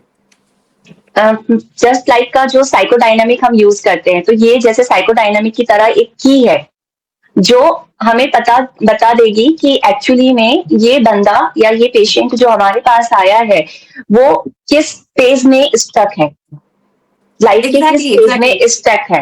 या तो फिर हाँ, साइकोडायनेमिक्स भी आप जो बोल रहे सही है कि हम लोग जो पेशेंट नहीं बता रहे वो समझने की कोशिश कर रहे हैं कि प्रोबेबली ये हो सकता है, तो हम लोग को एक वो अस्त्र रहता है एक लास्ट में यूज करने का सॉरी, बट अभी जैसे कि आपके पास देखिए ना बच्चा आ रहा है 3 से 6 साल का, या मान लीजिए एक 0 to 1 हो गया, 1 to 3 वाला, ठीक है, तो 1 to 3 वाला मतलब टॉडलर एज का। तो अभी आप मुझे बताइए, बहुत लोग उसे पूछेंगे क्या आप? या मान लीजिए 0 to 1 का आ गया, क्या पूछेंगे आप एज अ होम्योपैथ? कुछ भी नहीं पूछ सकते आप। कुछ भी नहीं बच्चों से, हाँ। तो बता तुझे कैसे लग रहा है, या बता तुझे गुस्सा आता है कि नहीं, यू कांट। तो तब आपको ये टूल काम में आता है, बिकॉज तब आप समझोगे कि भाई इसका ये फर्स्ट स्टेज ऑफ लाइफ है, और यहाँ पे क्या है दिक्कत, हमें देखना है कि इसके साथ कौन है, मदर, घर में कौन कौन है, माहौल क्या है, और मदर की स्टेट ऑफ माइंड कैसी है, तो हम बराबर उस क्वेश्चन की तरफ जाएंगे। तो ये नहीं होगा कि भाई मैं ढूंढती टटोलती बैठूंगी कुछ कुछ कुछ कुछ, और फिर हम उसका सिचुएशन समझ गई, फिर हम उसका देखेंगे बच्चे का अडेप्टेशन कैसा हो रहा है, कि how is the child being treated, मतलब वो कैसा रिएक्ट कर रहा है, कि रो रहा है या चुप बैठ रहा है या फिर एडजस्ट कर रहा है। तो उससे तो हमें आगे का प्रोसीजर पता ही है, फिर कि हम बच्चों का पर्सनालिटी एनालाइज करके फिर उनकी 2-3 कंफर्मेशन करेंगे सीटी क्वेश्चन से, और फिर हम रेमेडी पे आ जाएंगे। क्योंकि हम 0 to 1 में तो क्या ही पूछ लेंगे, 1 to 3 में भी क्या ही पूछ लेंगे, कुछ नहीं। यस, एक तो है नॉन वर्बल, मतलब बॉडी लैंग्वेज, कि उससे हमें पता चल जाएगा कि ठीक है बच्चा क्या कर रहा है क्या नहीं, वो थोड़ा देख सकते हैं हम लोग। बट उसके अलावा अब बहुत बार तो ऐसा भी होता है मेरे साथ कि बच्चा यहाँ पे है ही नहीं ना, वो फोन पे मुझसे पूछ रहे हैं, तो बताओ सर, हमें तब बहुत क्वेश्चन करते थे कि तुम्हें किसी ने फोन पे पूछ लिया, तो तू तो देख नहीं सक रही है ना बच्चे को। एक तो 0 to 1 या 1 to 3 का बच्चा है, you are not seeing the child, तो हाउ विल यू यूज? तो अगर इसका हम ठीक से स्टडी कर लेंगे चार्ट का, तो हमें आइडिया आएगा मन में कि चल क्या रहा है भाई। सबसे पहला हम क्वेश्चन पूछेंगे, घर का माहौल कैसा है, मतलब क्या चल रहा है, मतलब आप वर्किंग है नहीं है, तो हम पूछेंगे कि प्रोबेबल क्या सिचुएशन चल रही है। सो ऐसा हर स्टेज में ये लगेगा, हर स्टेज में। मैंने एग्जाम्पल तो दिया आपको इन्फेंट का, बट ये हर स्टेज में लागू होता है, और इस तरीके से ये होम्योपैथ को बहुत बहुत हेल्पफुल होता है। मैम, इसको और बेटर तरीके से कुछ केसेस के एग्जांपल के थ्रू समझा सकते हो आप? हाँ, ऐसा भी कर सकते हैं। मैं आपके लिए 1-2 केसेस बताती हूँ। जैसे 0 to 1 का बताती हूँ मैं एक हद केस, और आपको थोड़ा उसके आगे का स्टेज का कनेक्टेड बताती हूँ। And may be we can take 1 middle case, मतलब बीच का एक ले लेते हैं, बिकॉज इतना पूरा तो नहीं सब बोल पाएंगे। अब 0 to 1 में देखिए, हमने बोला था ट्रस्ट मिसट्रस्ट, ये तो हमें पता चल गया। अगर अच्छा सब हो गया तो होप उसमें क्रिएट हो जाएगा। अब मेरे पास एक बेबी था, आई थिंक वो कुछ डेज का ही था, ठीक है, उनका नाम एक्स पकड़ लीजिए आप, जो भी रहेगा। एंड उनकी जो मदर थे वो मेरे पेशेंट है, एंड उनका जो फर्स्ट चाइल्ड है वो मेरे पेशेंट थे। तो उनका सब ठीक हो गया था, निमोनिया तो बेबी को हो गया। तो फ्रॉम बर्थ ओनली उनको चाहिए था कि वो नहीं देंगे उनको एलोपैथी, मोस्टली नहीं देंगे मतलब। और उन्होंने बोला कि मैम हम देख सकते हैं, because baby was hardly 15 days, तो 15 दिन के अंदर ही था, एंड जस्ट वो डिस्चार्ज होके अब घर में आ गए थे। देन मैंने बोला ठीक है, तो वो लेके भी आए, और मैंने क्वेश्चनिंग किया एंड सब पूछ लिया जैसे हमारा होता है केस टेकिंग। एंड उसके बाद मैंने समझा कि अभी घर में जो माहौल है वो उतना ठीक नहीं है, ठीक है बट नॉट वेरी ठीक, मीडियम है। और बच्चे का रिएक्शन क्या था, उनको हो गया था कफ एंड थोड़ा कंजेशन बेबी को, एंड इट्स हार्डली 15 डेज का बेबी है। तो मैंने देखा बच्चे को, तो बच्चे का जो फेस था वो बहुत ऐसा नॉट वेरी प्लेजेंट, मतलब फेस वॉज वेरी फ्रोन, ऐसा टाइप का, ऐसा बोलते हैं ना एक थक गया है बहुत, ऐसा या टाइप का इरिटेटेड फेस था। तो मैंने बोला अच्छा ठीक है, मैंने बोला क्या कैसे करते हैं, मतलब डिसीज में ना क्या करते हैं, तो जैसे अभी खांस रहे या फिर आपको लग रहा है कल परसों से ज्यादा है, तो व्हाट इज द चेंज आपने इनमें देखा? तो बोले कि मैम बहुत बहुत क्रैंकी है, बहुत इरिटेबल है, मतलब मैं चैन से सांस ही नहीं ले पा रही हूँ।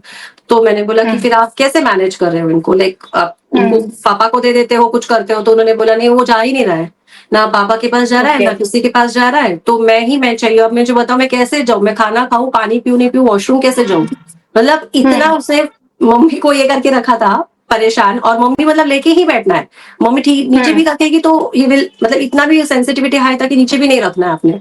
तो मैंने बोला अच्छा, तो फिर मैंने कंफर्मेशन किए 2-3, और मैंने बोला कि ठीक है अभी ये माहौल है जहाँ पे अब बच्चे का रिएक्शन ऐसा है, और घर का माहौल is like that, ladies alone, कोई सपोर्ट नहीं है, पहला भी एक बेबी है, उनका भी स्कूल चालू है, तो उनको उनका भी सब करना है, उठ के डब्बा बनाना and all that, and the father is working, so he is also there, but he is like not full time over there, तो वो सपोर्ट कर रहे हैं, और उनकी साइड से कोई नहीं आया था, मतलब एंड स्पेशली सेकंड बेबी के टाइम इतना ये होता नहीं हमारे यहाँ पे, तो नॉट एवरीवेयर बट जनरल होता है टर्म। तो अब ये होममेकर थी, बट इनको ड्यूटीज भी थी, जैसे करना है दूसरा सब कुछ एंड ऑल दैट, एंड अभी बच्चे का कैसा एडेप्टेशन हुआ उसमें कि he is all the time cranky and रखना नहीं चाह रहा है ऑल दैट, तो सिंपल सिंपल समझा मैंने कि भाई ऐसा नहीं कि मम्मी ध्यान नहीं दे रही है वैलिड ध्यान, पर उस बच्चे को पूरा अटेंशन खुद पे ही चाहिए, मतलब मुझे रखो ही मत नीचे, मुझे नीचे भी रखो मत, मतलब carrot desire to be carrot, एक सिंपल है उसका कि मुझे हमेशा तुम पकड़ के ही बैठो।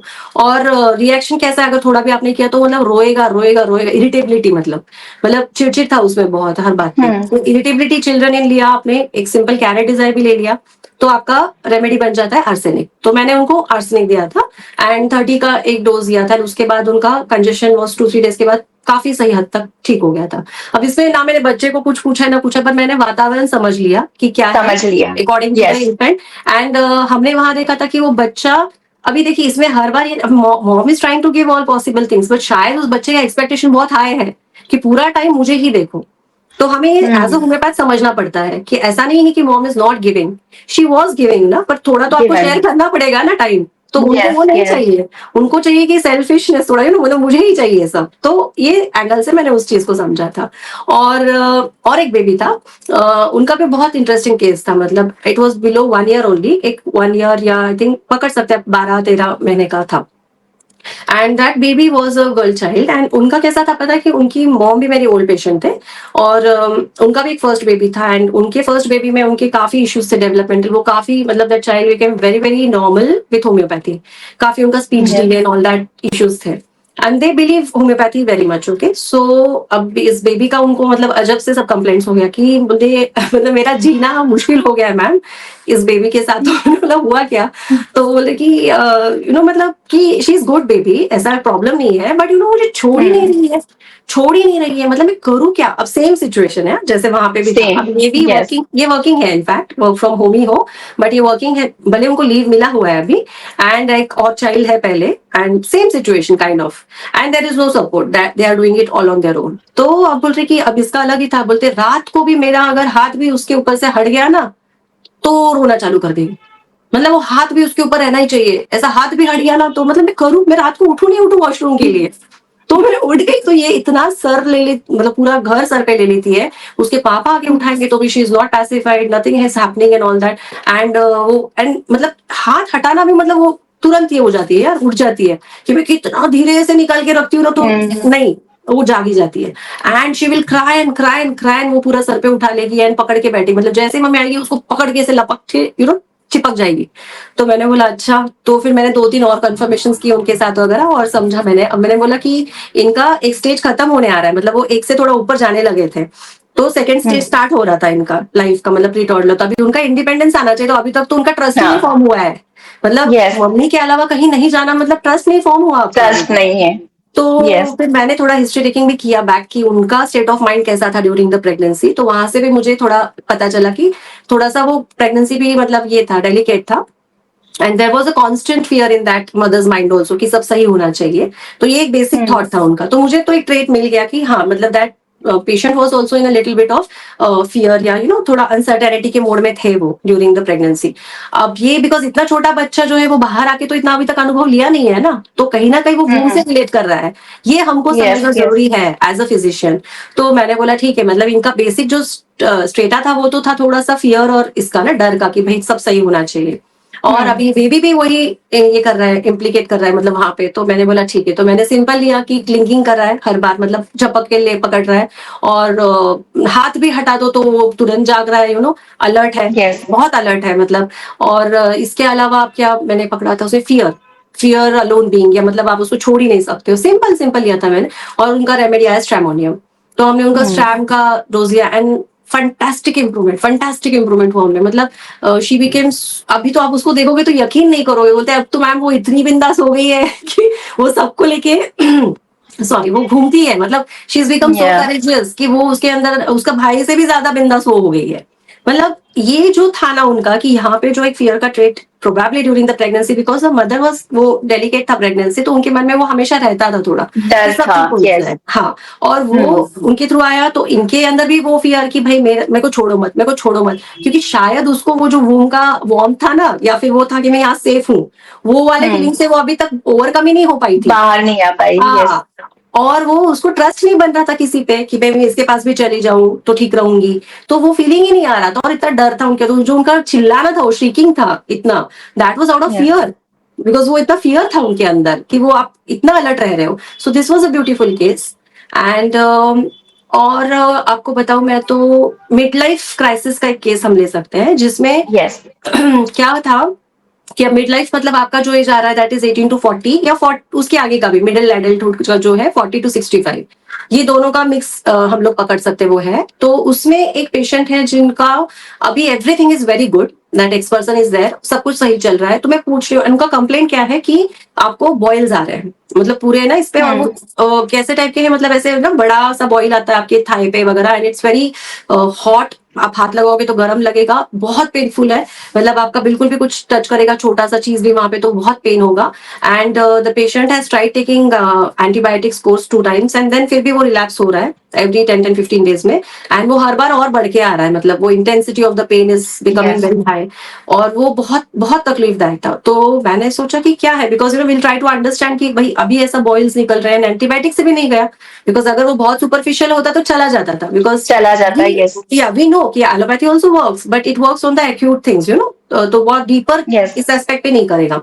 तो मेरा मानना था कि अगर वो इतना ही नॉर्मली था कुछ होने की वजह से तो चला जाता था, पर नहीं गया 2 बार.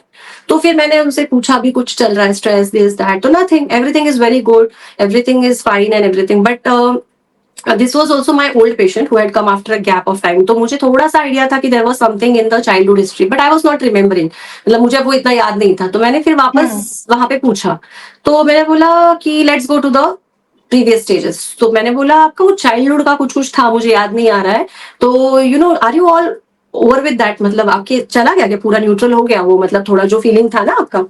Yes. तो शी सेड कि या फाइन फाइन वो चला गया, but I said are you sure कि कुछ भी 0.1% भी कुछ एंगर नहीं बचा है अभी. तो शी सेड नो नो, हाँ there is one thing, you know I sit for sometimes meditations and all that doctor, but तभी भी ना 1-2 इंसिडेंट्स है जब मैं डीप मेडिटेशन में भी होती हूँ ना, तो मेरे सामने आ जाते हैं फ्लैश कि कुछ कुछ थे जहां पे मुझे मार पड़ी थी, यू नो मुझे डांटा गया था बहुत and everything, and I am not able to somehow forget that. मैंने इतना कुछ कर लिया, मतलब वो अच्छे मतलब वेल नोन हीलर वगैरह भी है, तो वो खुद लोगों को हेल्प करते हैं, और उनको वो नहीं ओवरकम हो पाया था.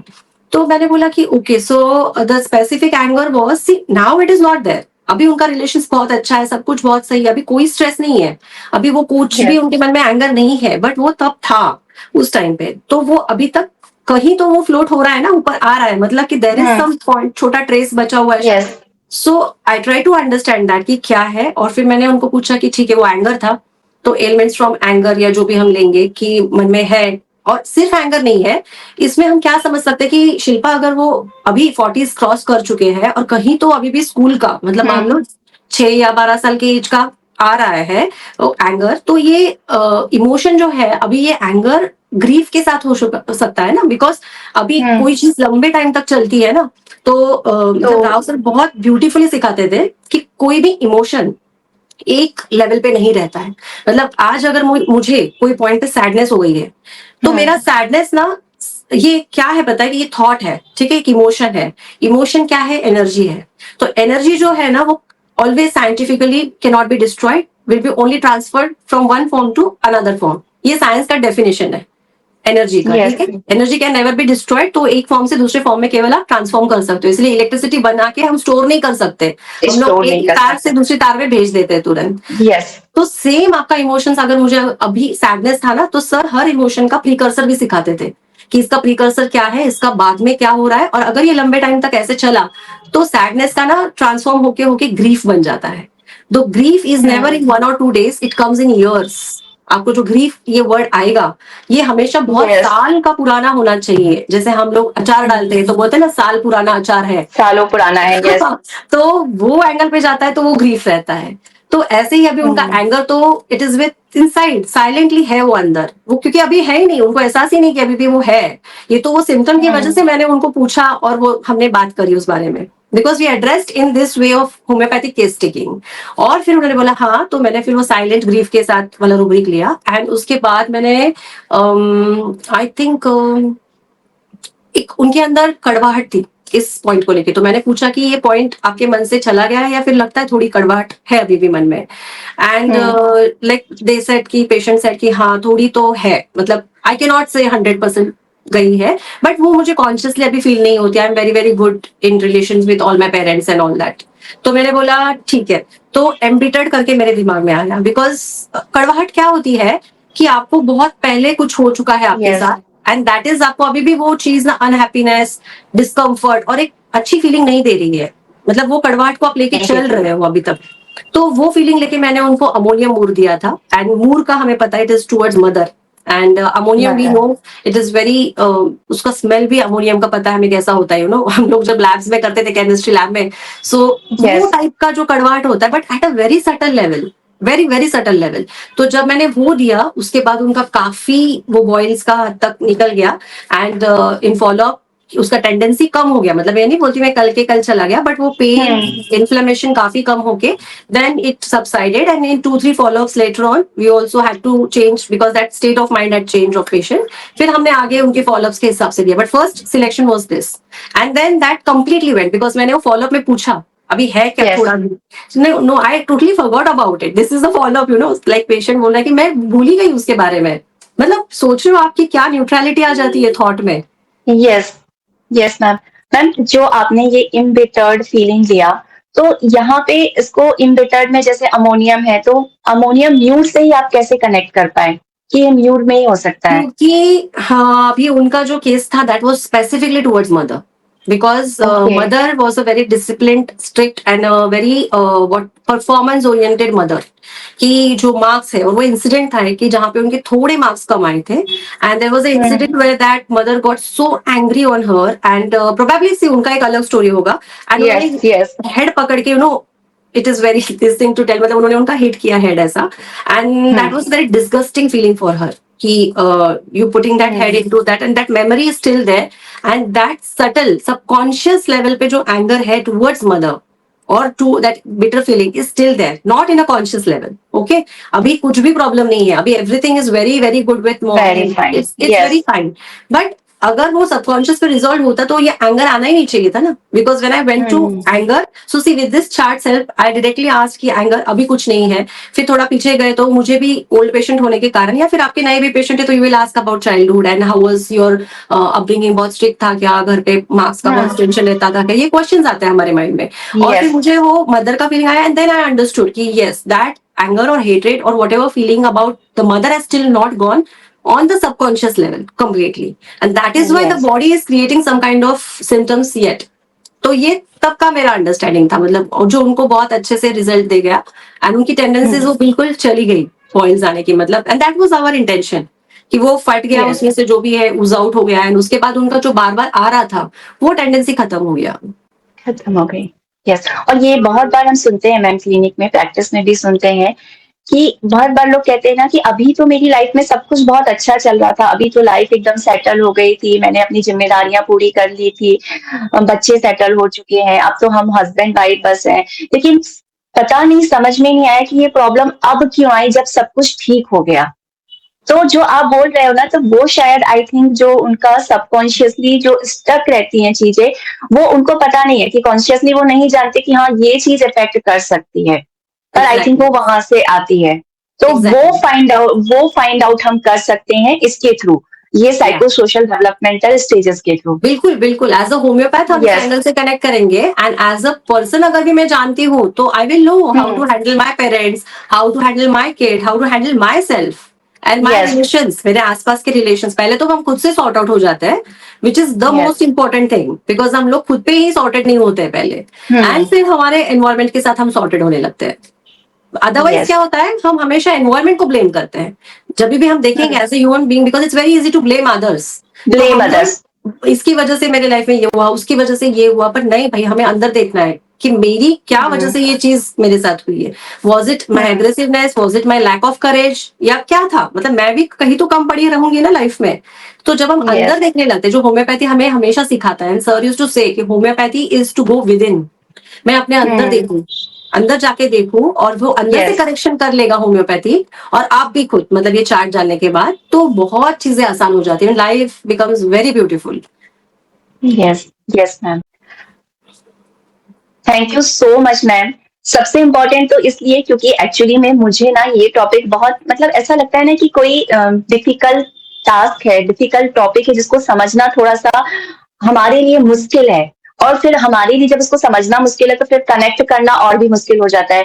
तो आपने आज उसको एक तो बहुत ब्यूटीफुली, बहुत आसान शब्दों में समझाया कैसे हम इसको जो है कनेक्ट कर सकते हैं, कैसे हम इसको यूज कर सकते हैं। और सबसे इम्पोर्टेंट चीज जो आज पता चली कि हमारी लाइफ के हर पड़ाव पर, मतलब जीवन के हर पड़ाव पर जो है ये एरिक एरिक्सन चार्ट जो है एप्लीकेबल है।